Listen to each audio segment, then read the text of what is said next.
Hello everyone. तो UPPCS test series के part 2 में हम आते हैं। तो मदर इंडिया क्वेश्चन नंबर 11 तक हमारा हो गया था। तो चलिए अब इसके नेक्स्ट करते हैं। मदर इंडिया के लेखक हैं कैथरीन मेयो। गांधी जी ने जिस विदेशी पत्रकार को दांडी मार्च के समय अपने साबरमती आश्रम में ठहराया था, वेब मिलर एक अमेरिकी पत्रकार था जिसे गांधी जी ने दांडी मार्च के समय अपने साबरमती आश्रम में ठहराया था। घर्षणा की विभत्स पुलिस जातियों का उल्लेख करते हुए इसने लिखा है कि स्वायत्तता के रूप में मैंने पिछले 18 वर्ष में असंख्य नागरिक विद्रोह देखे हैं, दंगे, गली कूचों में मारकाट एवं विद्रोह देखे हैं, लेकिन धर्षणा जैसा भयानक दृश्य मैंने अपने जीवन में कभी नहीं देखा है। इस लेखक का नाम है वेब मिलर, ध्यान रखिएगा। भारतीय ब्रह्म समाज के संस्थापक है केशव चंद्र सेन। भारतीय ब्रह्म समाज के संस्थापक केशव चंद्र सेन थे। देवेंद्र नाथ ने 1865 ईस्वी में केशव चंद्र सेन से आचार्य की उपाधि छीन ली। फलस्वरूप केशव चंद्र सेन मौलिक ब्रह्म समाज से अलग हो गए और देवेंद्र नाथ टैगोर के तहत समाज की मूल शाखा ने स्वयं को आदि ब्रह्म समाज के नाम से पुकारा। आचार्य केशव चंद्र सेन के नेतृत्व वाले ग्रुप ने अपने को भारतीय ब्रह्म समाज या नवीन ब्रह्म समाज का नाम दिया था। तो देवेंद्र नाथ टैगोर ने इसलिए किया था, और ये देवेंद्र नाथ टैगोर वही हैं जो कि रविंद्रनाथ टैगोर जी के भाई हैं, क्योंकि केशव चंद्र सेन जो है बाल विवाह के खिलाफ काम कर रहे थे। आदि जो ब्रह्म समाज था वो बाल विवाह के खिलाफ वर्क कर रहा था। बट केशव चंद्र सेन ने बिहार के राजा से अपनी 14 वर्ष की पुत्री का विवाह कर दिया था, जिससे कि देवेंद्र नाथ टैगोर नाराज़ हुए कि हम लोग जिसके लिए काम कर रहे हैं आप वही चीज़ को बढ़ावा दे रहे हो। तो उन्होंने उनसे मतभेद आ गए थे, वैचारिक मतभेद आ गए थे। सो उन्होंने अलग हो गए और देवेंद्र नाथ टैगोर की जो ब्रह्म समाज थी वो आदि ब्रह्म समाज बन गई, और केशव चंद्र सेन की ब्रह्म समाज जो थी वो नवीन ब्रह्म समाज बन गई। चलिए आगे देखते हैं। संयुक्त सैन्य अभ्यास युद्ध अभ्यास 23 किन देशों के मध्य आयोजित हुआ? भारत और यूएसए। युद्ध अभ्यास 23 अलास्का यूएसए में आयोजित किया गया। यह भारतीय सेना और संयुक्त राज्य अमेरिकी सेना द्वारा संयुक्त रूप से आयोजित एक वार्षिक अभ्यास है। जब भारत को स्वतंत्रता प्राप्ति हुई थी, ब्रिटेन में निम्नलिखित में से किसकी पार्टी थी? तो लेबर पार्टी थी। भारत की स्वतंत्रता के समय क्लीमेट एटली प्रधानमंत्री थे। उनका कार्यकाल वर्ष 1945 से 1951 था। इस दौरान ब्रिटेन में लेबर पार्टी थी। चंपारण जनपद में 3 कटिया प्रथा का तात्पर्य था किसानों द्वारा 3/20 भूभाग पर नील की खेती कराना। 19वीं सदी के आरंभ में गोरे बागान मालिकों ने चंपारण के किसानों से एक अनुबंध के आधार पर यह विनिश्चित करा लिया था कि उन्हें अपनी जमीन के 3/20वें भाग में नील की खेती करना अनिवार्य है, जिसे 3 कटिया पद्धति के नाम से जाना जाता था। राजकुमार शुक्ल के आग्रह पर वर्ष 1917 में गांधी जी ने चंपारण सत्याग्रह की शुरुआत की। किसके प्रशासन काल में स्थायी बंदोबस्त भारत प्रारंभ किया गया? Lord Cornwallis. 1793 ईस्वी में कॉर्नवालिस ने भू राजस्व की स्थायी बंदोबस्त प्रणाली का प्रारंभ किया। इससे मरारी, जागीरदारी, मालगुजारी एवं विश्ववेदारी आदि भिन्न भिन्न नामों से भी जाना जाता है। यह व्यवस्था बंगाल, बिहार, उड़ीसा तथा उत्तर प्रदेश के वाराणसी तक के क्षेत्र में लागू थी। इसके अंतर्गत समूचे ब्रिटिश भारत के क्षेत्रफल का लगभग 19% हिस्सा शामिल था।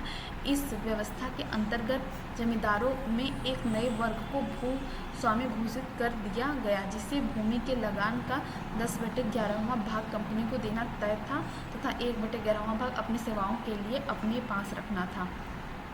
1932 में पूना पैक्ट के बाद हरिजन सेवा संघ की स्थापना हुई, जिसके अध्यक्ष थे जगजीवन राम, घनश्याम दास बिड़ला, बी.आर. अम्बेडकर, अमृतलाल ठक्कर थे। तो इसमें ऑप्शन बी है पूना समझौते।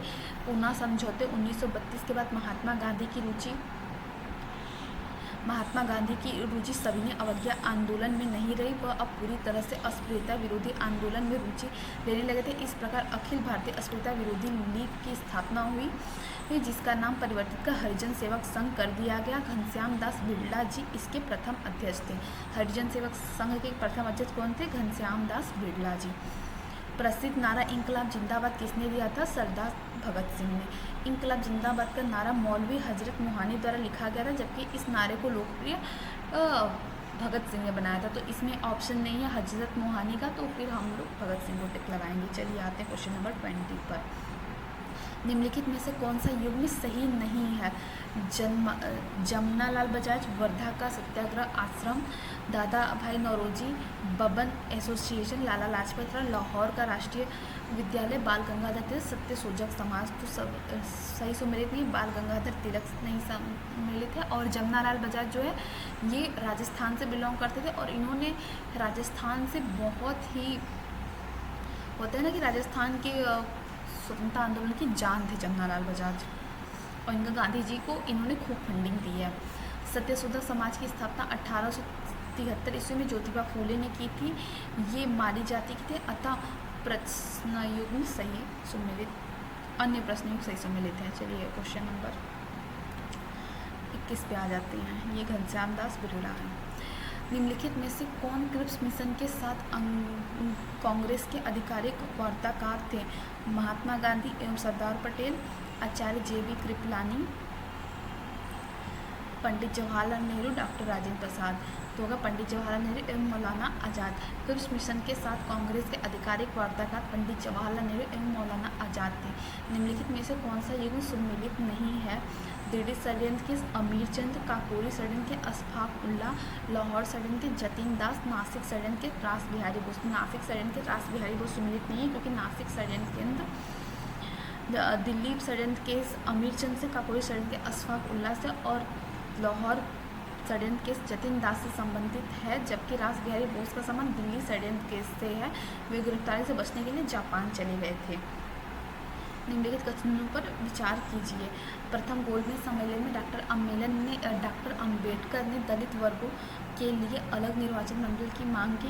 पूना पैक्ट में स्थानीय निकायों तथा सिविल सेवाओं में दलित वर्गों के प्रतिनिधित्व के लिए विशेष उपबंध रखे गए।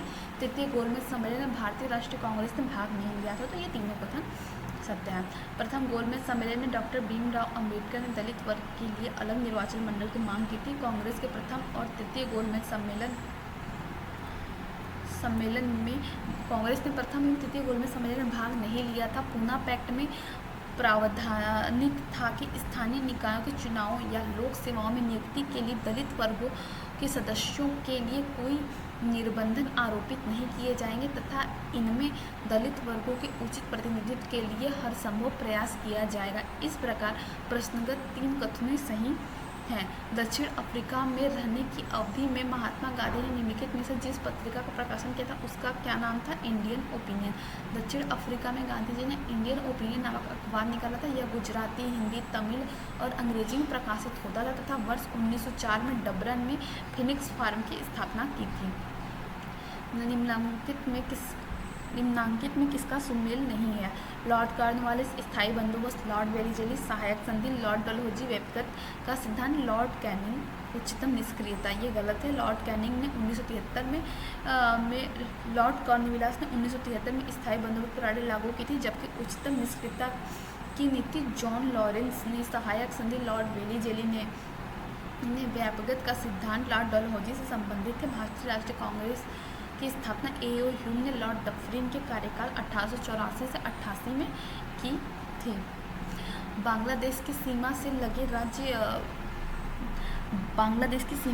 भारत के राज्य हैं पश्चिम बंगाल, नागालैंड, असम, सिक्किम, पश्चिम बंगाल, मेघालय, असम, पश्चिम बंगाल, त्रिपुरा। तो ये आपका सही आंसर है। मणिपुर की सीमा बांग्लादेश से नहीं मिलती है। बांग्लादेश के अंतर्राष्ट्रीय सीमा से लगने वाले भारतीय राज्य हैं पश्चिम बंगाल, असम, मेघालय, त्रिपुरा तथा मिजोरम। भारत के निम्नलिखित भौमिकीय शैल क्रमकों में से किसमें लौह अयस्क का समृद्ध भंडार पाया जाता है? तो धारवाड़ क्रम में। भारत में लौह अयस्क प्रमुख रूप से धारवाड़ शैल तंत्र में पाया जाता है। धारवाड़ शैल तंत्र भारत में पाई जाने वाली आर्थिक दृष्टि से सबसे महत्वपूर्ण शैली है। निम्नलिखित में से कौन सम्मिलित नहीं है?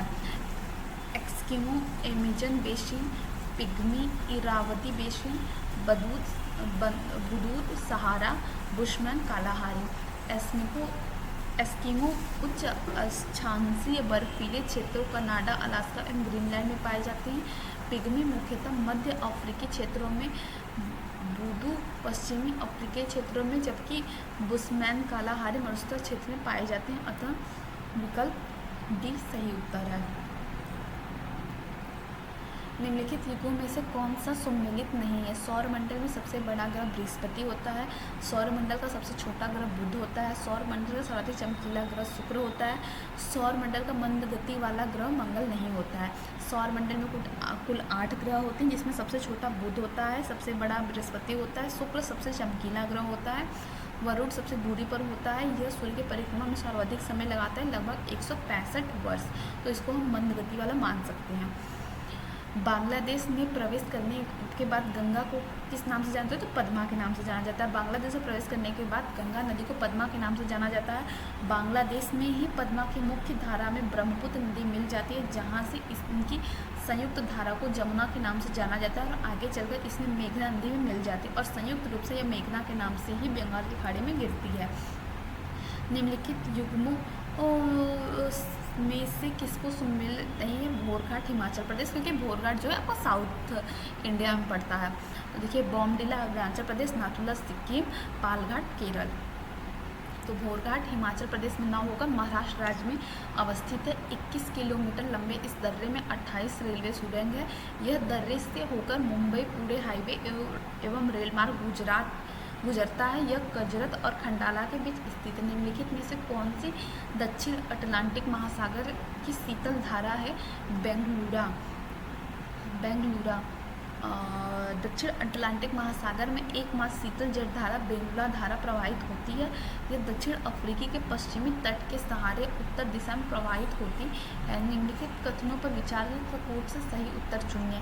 चाय असम की मुख्य फसल है, कहवा तमिलनाडु की मुख्य फसल है, तंबाकू आंध्र प्रदेश में विशेष पैमाने पाई जाती है, जूट छत्तीसगढ़ की प्रमुख फसल थे। उसका सही आंसर हो जाएगा बी, मतलब पहला एवं तीसरा।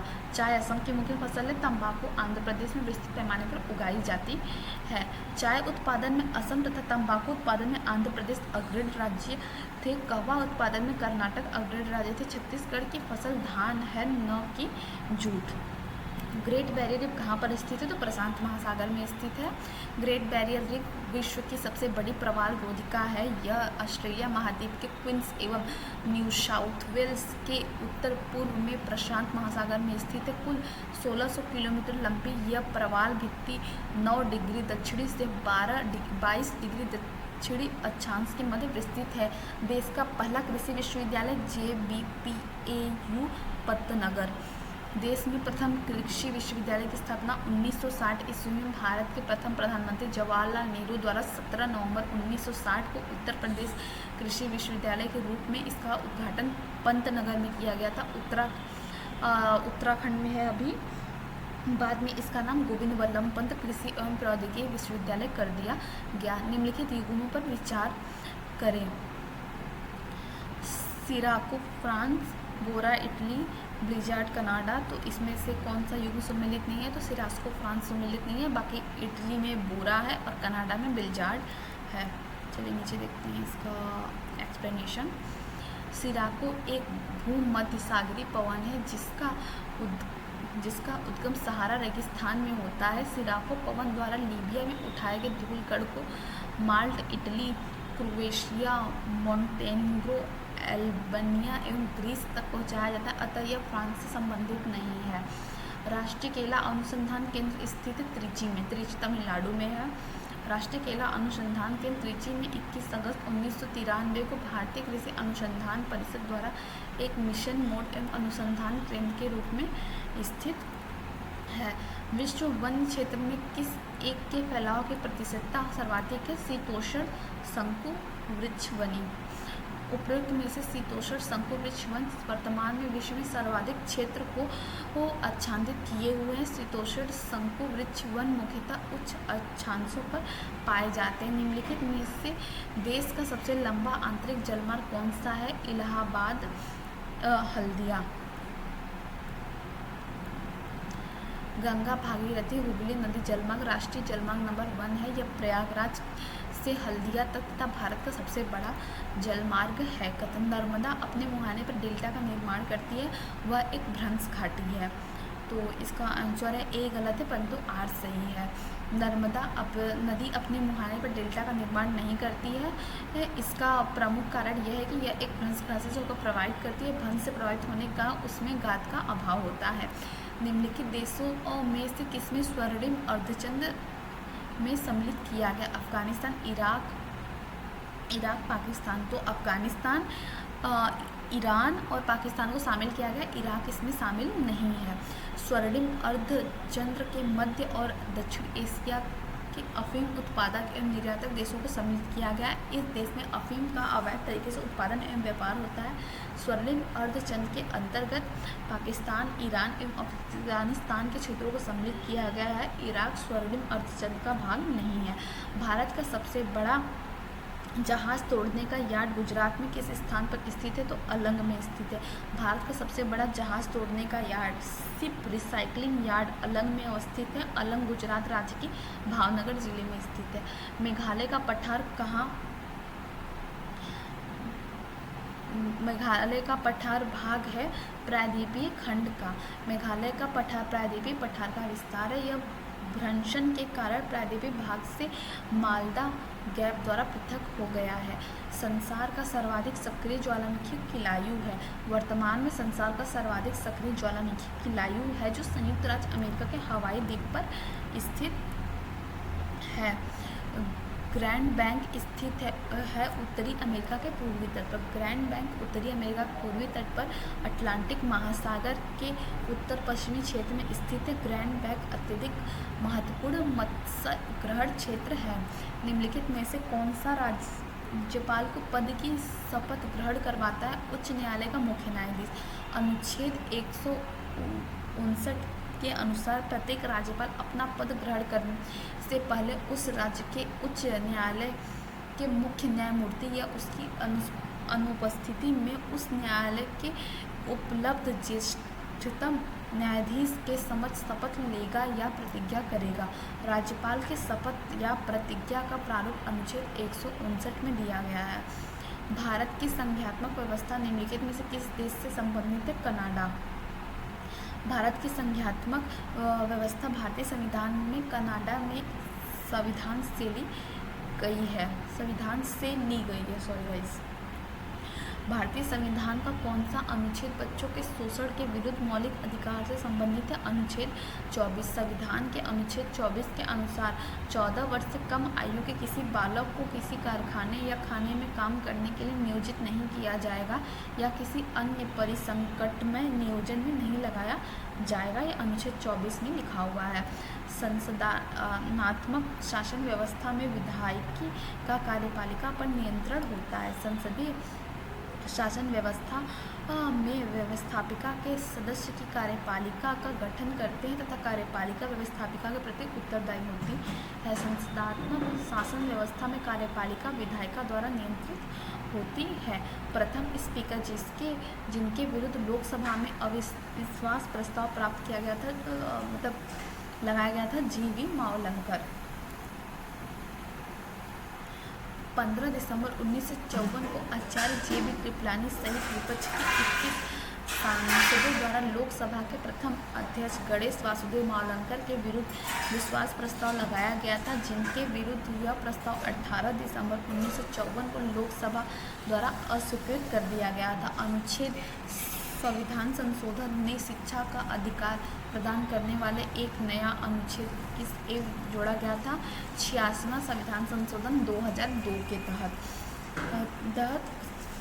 धारा 2 द्वारा 6 से 14 वर्ष की आयु के सभी बालकों को निःशुल्क एवं अनिवार्य शिक्षा का अधिकार प्रदान करने वाला अनुच्छेद 21A संविधान में जोड़ा गया था।